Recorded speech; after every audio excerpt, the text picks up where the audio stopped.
most controversial delivery mode in this adjusted learning distance system, Mr. Speaker, Your Honor, is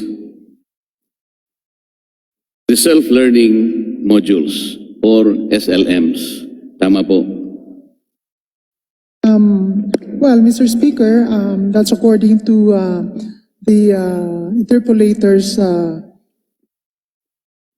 perception, no? Or You mean they are not controversial, Mr. Speaker, Your Honor? This has been the byword in the school communities all over the Philippines because they were not delivered in the manner that, or in the magnitude that was never done before. It was very prophetic, Mr. Speaker, Your Honor. O sige, ganito na lamang po. How many modules was actually needed by DepEd for the first quarter? Per grade level and per quarter.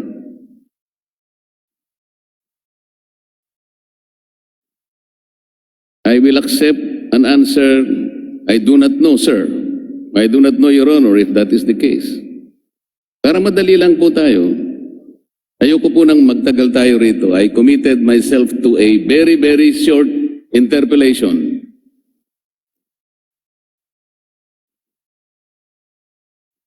Mr. Speaker, our sponsor, it's 1.1 billion modules nationwide. Hindi ko po masyadong marinig po kayo, Madam Sponsor. I'm not sure if your microphone is okay, but do you hear me loud and clear? Yes, po. How many the answer modules? is 1.1 billion modules, number of modules. This is only for the first quarter po. 1.1 million modules. Billion po, billion. Yes po, 1.1 million modules. 1.1 billion modules for the billion first modules. quarter. Okay. So paano po nangyari yon, Mr. Speaker, Your Honor? Ang huling alam ko po, ang huling tala ng DepEd, there are 22.5 million enrollees for this school year. Nakita ko pa nga po kanina sa presentation, 24.8 million na po pala. So but let's stick with the 22.5 million enrollees. Kung 1.1 billion modules, paano po mangyayari yun?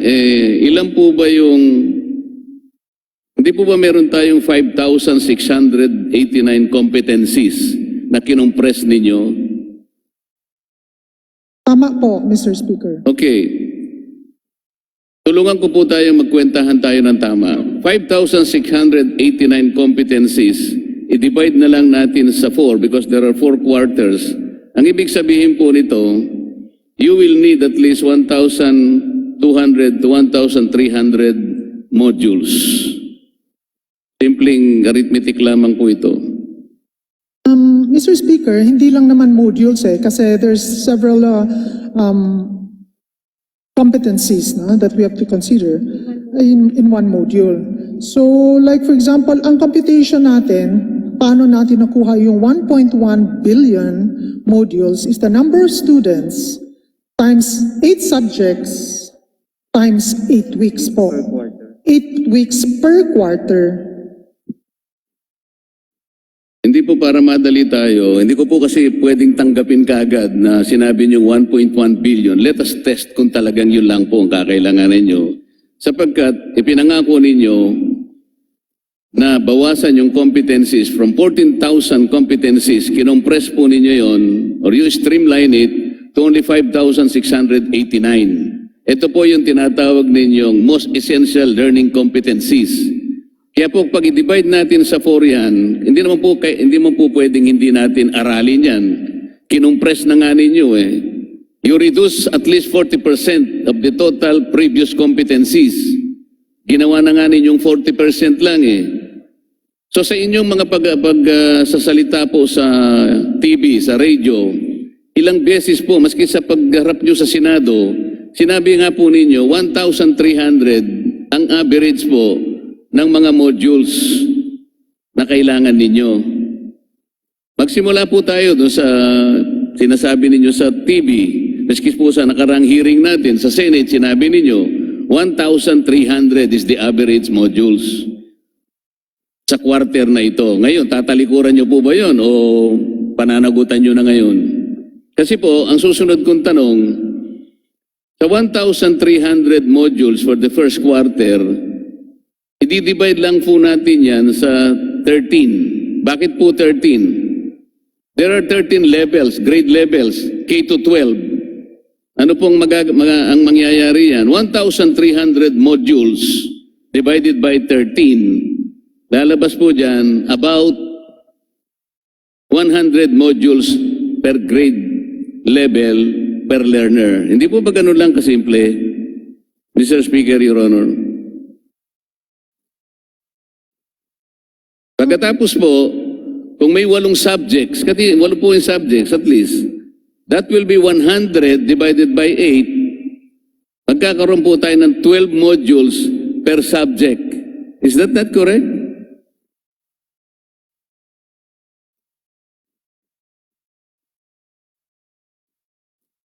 So, arithmetic lang po ito eh. Mr. Speaker, can you give us time to look at the records because medyo technical yung hinihingi ni... Hindi po, 100 divided by 8, 12 modules po ang mangyayari per subject. Kasi po, Mr. Speaker, some competencies can be clustered into one module.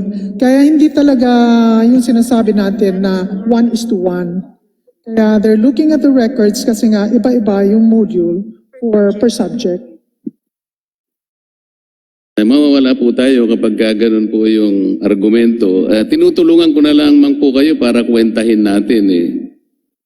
Paano po natin makukwenta talaga yung number of modules na kakailanganin natin kung ito pong simpleng arithmetic na pinipresent sa inyo ay pare-pareho po nating tinatanggihan?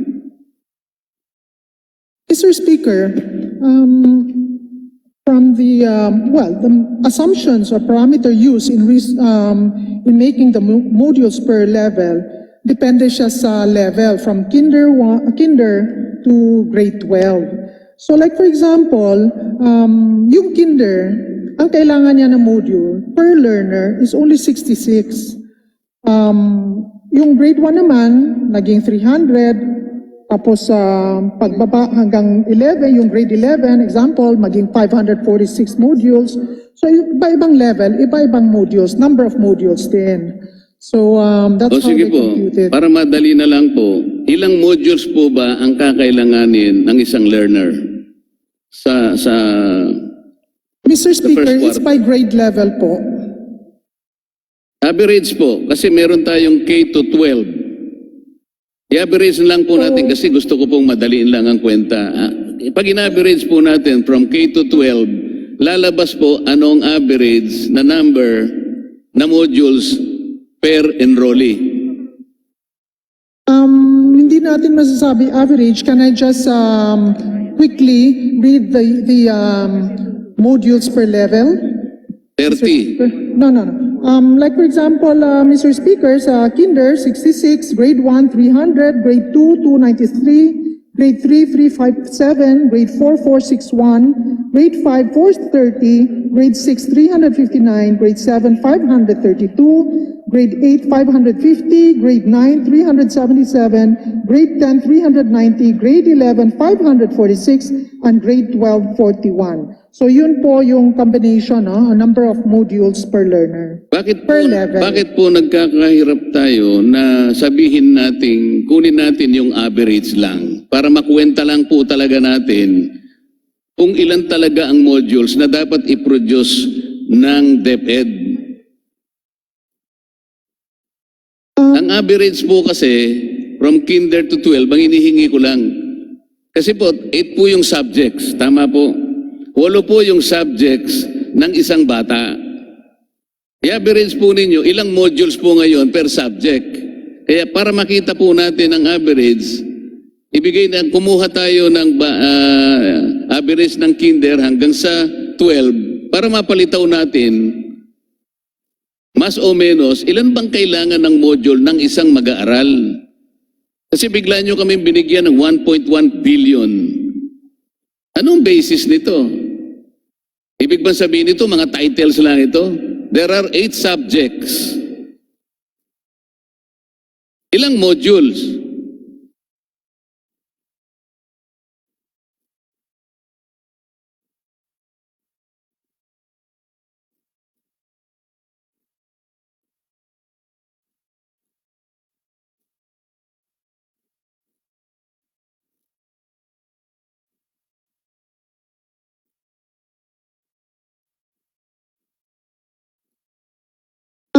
Average po, Mr. Speaker, ng 1,286 per quarter. 1,000. 286 modules per quarter po. Kapag binultiply po natin ang 1,286 per student per quarter, i-multiply po natin yan ng 24.8 million enrollees. Ilan po ang makukwenta natin na number of modules?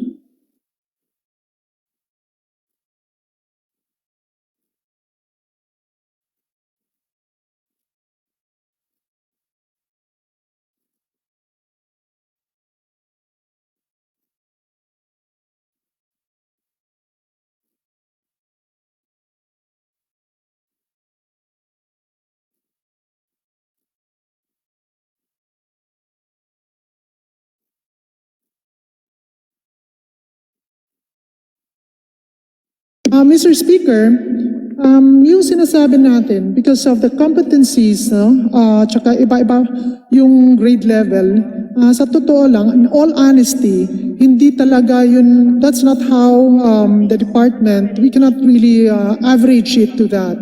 Kaya, Kayo po, ba't bumalik na naman tayo doon? Naibigay nyo na po sa akin ang average na 1,286 per student per quarter. Ang sinasabi ko lamang po, usapan natin, i-multiply natin sa 24.8 million enrollees, ilan po ang makukwenta natin? So, Mr. Speaker, we take back that yung sinasabi natin na simple division lang, no, of the kasi talagang iba yung competition.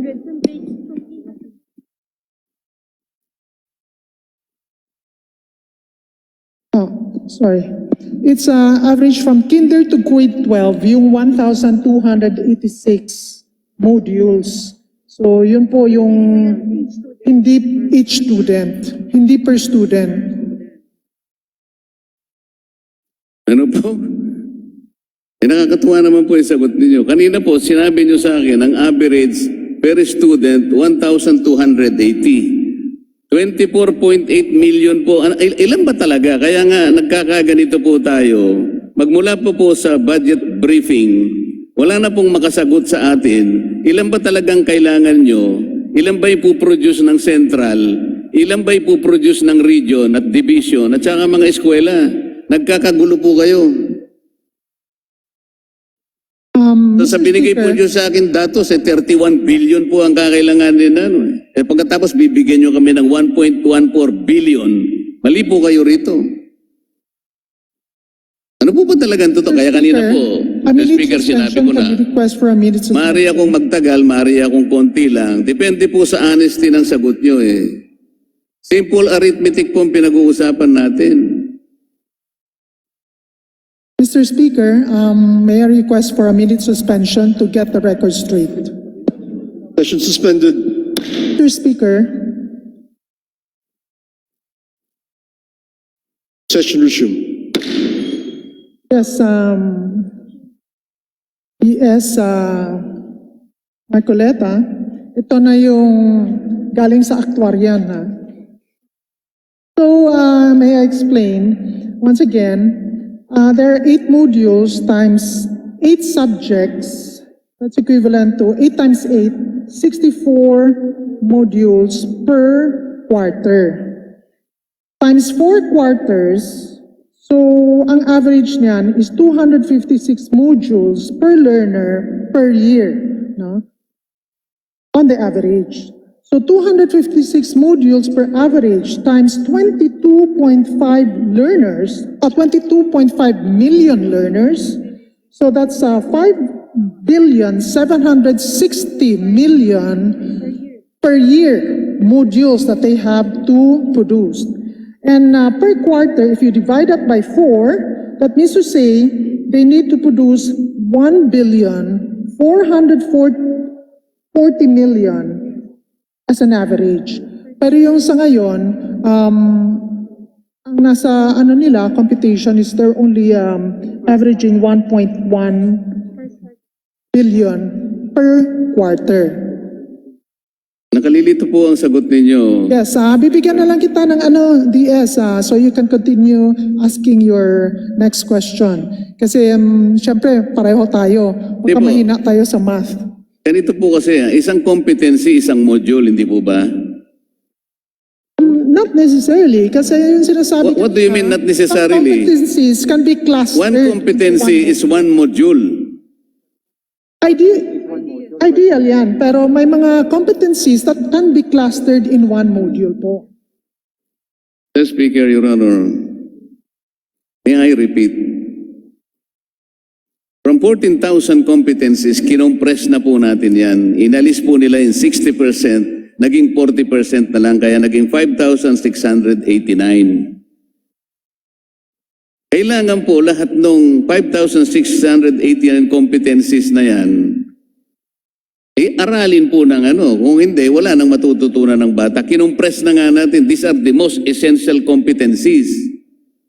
Kaya po, kapag dinivide natin sa 4 na quarters yan, lilitaw mga 1,400. Kaya nga sinasabi ko po sa inyo, sa marami pong beses na pakikipanayam ninyo sa TV, saka sa radyo, ang pinipilit po ng DepEd, 1,300 po ang mga modules for competencies. Kaya nga po, tinatanong ko kanina, kung 1,300 ang competencies, yun din po yung modules.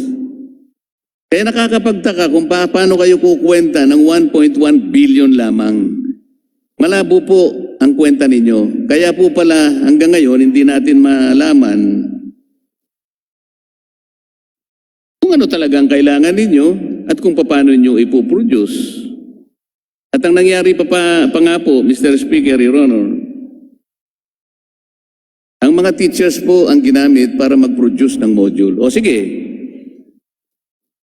granting for the sake of an argument na totoo po yung 1.1 billion modules.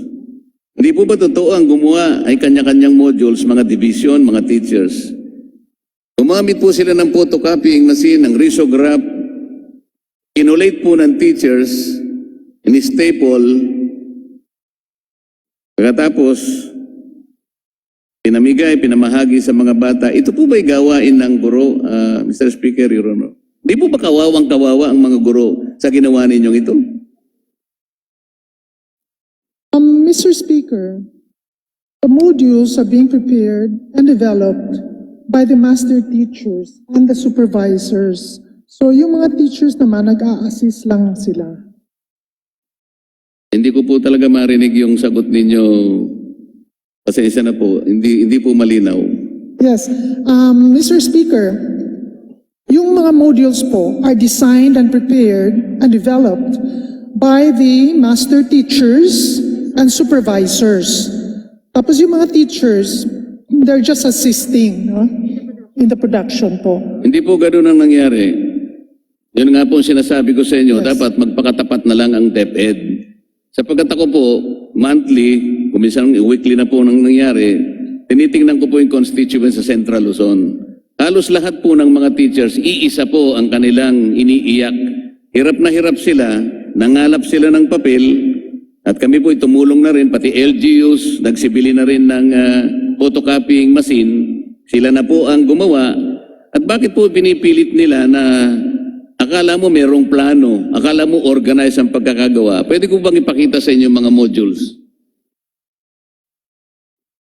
Yung mga modules po, Mr. Speaker, minsan localize siya, no? Contextualization, yung localization na sinasabi. Ito po yung yung mga mga flexibility. Mr. Speaker, Your Honor, hindi po pare-pareho. Meron pong maliit, ito pong naka-stapler, iba-iba pong ano. Ito po ba? Magtatagal ito, Mr. Speaker, Your Honor? Ilang araw o ilang buwan kaya bago masira itong naka-stapler na mga modules na ito? Kawawa, bakit hindi po nyo ginawang libro ito? Kahit na po pagsama-samahin natin ito, libro din ito eh. Ang naging problema po ng DepEd, matagal ko na po silang gustong tulungan dito sa isyong ito. Ayaw po nilang makinig, Mr. Speaker. Tingnan po niyo yung mga modules, kung hindi kayo maaawa rito, naka-stapler lahat. Humingi po ako sa probinsya ng mga modules para makita lang ninyo. Para makita po natin kung sino ang nagsasabi ng totoo o hindi. Ito po ba yung sinabi niyong organize? Hindi po.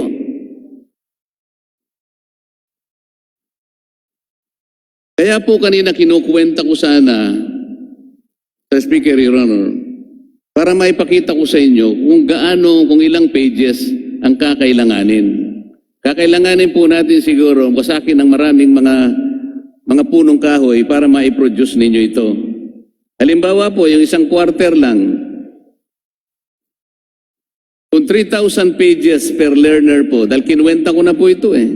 Sa 100 modules per average na po, per learner, per grade level, per quarter, at i-multiply mo po ng 30 pages, average page po ng bawat module, lilitaw po ay 3,000 pages po lahat per learner ang kanyang babasahin.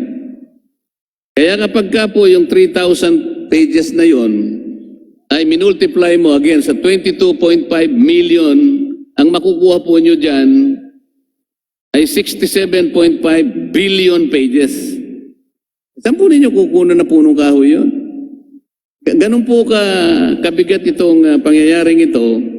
At kung tatanungin namin kayo, yung po bang 10 billion na yon na dinownload nyo sa mga regions at saka sa mga eskwela, sapat po ba yon? First quarter lang ang pinag-uusapan natin eh. Sa photocopying lamang po sa 50 centimos, aabot pa rin ng more than 30 billion ang gagastahin ninyo. So ganito na naman po ang gagawin nyo sa second quarter. Saan kayo kukuha ng pera? First quarter lang po ang pinag-uusapan natin. By next year, you are asking a budget of 15.2 billion pesos. Ito na naman po ang gagawin ninyo, modules. Ba't hindi na lang po kayo bumalik sa libro? Over the years, Mr. Speaker, ang budget sa libro wala pang 1 billion. Yun po ang masinop na paraan ng pag-aaral. Ibalik po ninyo yung libro. Ang problema po kasi ninyo, kaya hindi nyo maibalik ang libro, dahil 2 years ago, I've already advised you na makipag-usap kayo sa private sector publishers. Sila ang tutulong sa inyo sa paggawa ng libro o modules kung yun ang gusto ninyo. Pero Mr. Speaker, very lately, yung private school publishers sumulat sa akin, nakiusap sa DepEd, nasa akin po yung mga sulat nila, binigyan nila ako ng kopya, sumulat sa secretary ng DepEd kung paano sila makakatulong sa paggawa ng modules because they're prepared, they're willing, and this is their business to help. Hindi po sila sinagot ng DepEd. Sumulat sila sa NBDB, National Book Development Board.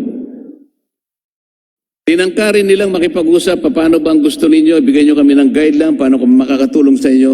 Hindi rin po sila sinagot, Mr. Speaker, Your Honor. Anong klaseng pamamaraan po ang gusto ninyo talagang gawin? Ayaw ninyong involve ang private sector publishers, pero sila po ang sinabi ng batas natin, Republic Act 8047, 25 years ago, na sila ang bigyan ninyo ng pagkakataong tumulong sa publishing industry ng ating bansa. Ano po ang ginawa ng DepEd over the last 25 years? Wala po. Ano pong may pagmamalaki ng National Book Development Board kung ang pag-uusapan is the development of the publishing industry in this country? tinangka ko pong tumulong sa inyo at ito'y recorded po. 2 years ago or 1 year ago, apat na request ang pinakiusap ko, mag-adjust ang DepEd. Ano po yung isa? Sabi ko, ibalik ninyo ang mga private publishers.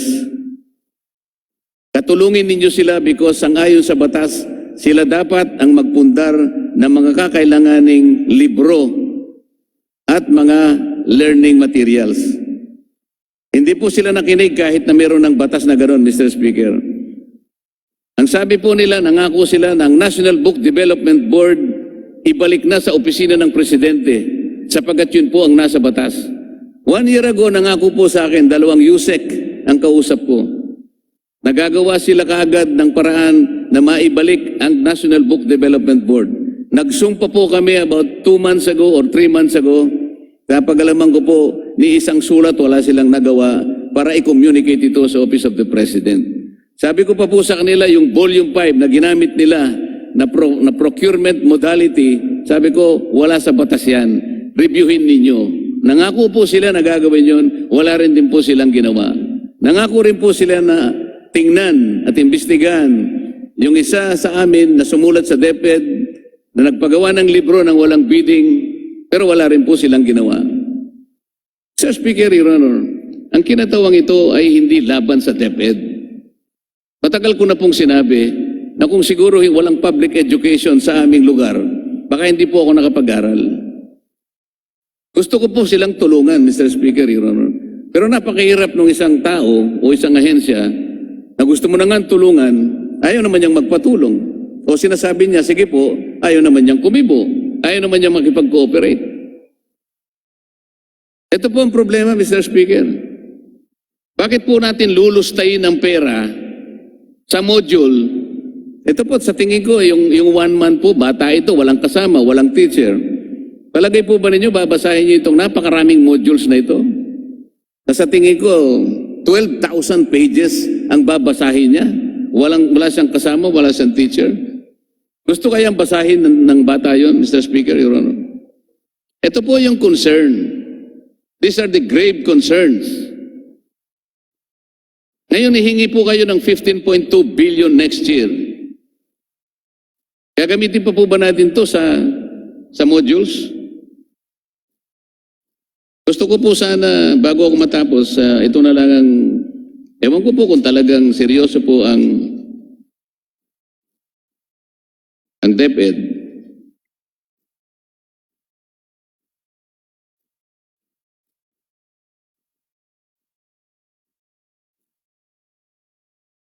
Ang akin po sanang mungkahi, Sir Speaker, Your Honor, ay itong mga bagay na ito. Number 1, discard and scrap the production, procurement of modules given the huge budgetary outlay required, the unplanned, uncoordinated, and cumbersome means to produce said learning materials. The enrollees and parents' preference for books as more practical and convenient medium of learning should be given more priority. Number 2, starting the next school year, which begins in September 2021, the National Book Development Board shall have been reverted back to the Office of the President following the intent of Republic Act 8047. In this connection, DepEd shall initiate the required formalities to complete this action in the soonest possible time. Number 3, defer the implementation of OUA Memorandum Circular Number 00-0620-0030 in regard to the specification on new computer devices for students and teachers, while the DepEd computerization program, about 1.5 to 5 billion per year, is being reviewed and rationalized with the end in view of integrating the department's procured IT materials in several years in the learning management system developed earlier for e-classrooms. Last, explore and maintain the school ratio instruction to facilitate learning. School heads shall be encouraged to establish FM radio station within the school campus with at least a broadcast radius of 2 kilometers. Nangyari po sa Tarlac ito. Ang isa po niyong USEC pumunta sa Tarlac, nabigla siya, kayang-kaya palang gawin ng isang classroom na magtayo ng isang FM station. Makipag-coordinate lang kayo sa NTC. Akala po ninyo, hindi po pwede. Pwede pong mangyari ito. Alam po ninyo kung magkano lang ang cost? 10,000 pesos. Indulgence Depende. of the distinguished sponsor and the Honorable Deputy Speaker, I wish to remind you that our time has expired.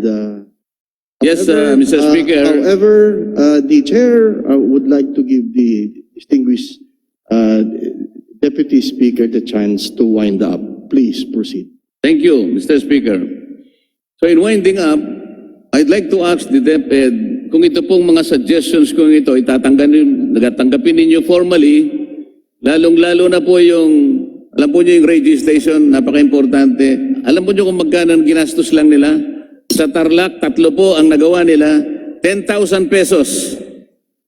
Ikukumpara sa bilyon-bilyon na gagastahin ninyo sa modules na maglulustay lamang po kayo ng salapi. Salamat po ng marami, Mr. Speaker.